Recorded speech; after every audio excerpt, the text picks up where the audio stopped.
బలహీన వర్గాలకు వ్యతిరేకం.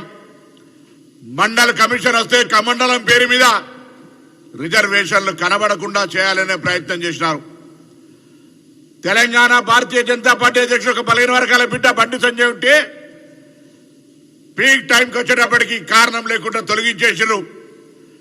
ఇవాళ భారతీయ జనతా పార్టీ తెలంగాణ పెద్ద ఉద్యమం జరుగుతుంటే బీసీలు ముఖ్యమంత్రి అభ్యర్థిని ప్రకటించిన పార్టీ శాసనసభ పక్ష నాయకుని బీసీలకు ఇయ్యలే.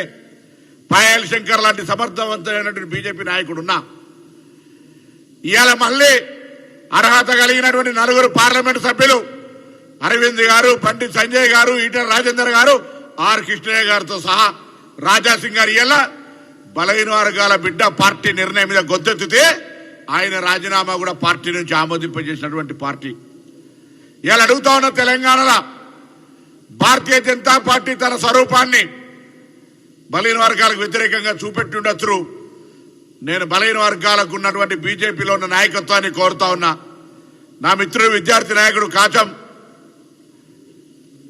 వెంకటేశ్వర యాదవ్ కావచ్చు, లేదా భారతీయ జనతా పార్టీలో ఉన్నటువంటి పార్లమెంటు సభ్యులు కావచ్చు, లేదా మేము విద్యార్థి దశలో ఆనాడు మండల కమిషన్, మురళీధరరావు కమిషన్ కొట్లాడినాడు మాకు నాయకత్వం వహించినటువంటి ఆర్ కృష్ణయ్య గారు కావచ్చు, ఇంతకుముందు చెప్పినట్టుగా 40 సంవత్సరాల నుంచి జగన్నాథరావు గారు, కేశవరావు గారు, వెంకటస్వామి గారు, బాలగౌడ్ గారు, మాణిక్రావు గారు, ఇట్లా అనేక మంది తపనయ్యాల వాళ్ళంతా కీర్తిశేషులై ఉండొచ్చు.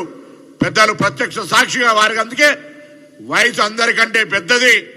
ఇప్పుడున్న రాజకీయ జీవితంలో మల్లికార్జున గారితో సహా ఉన్నటువంటి వయసున్న వ్యక్తి 2 చేతులెత్తి దండం పెడతా ఉన్నాడు. అర్థం చేసుకోండి.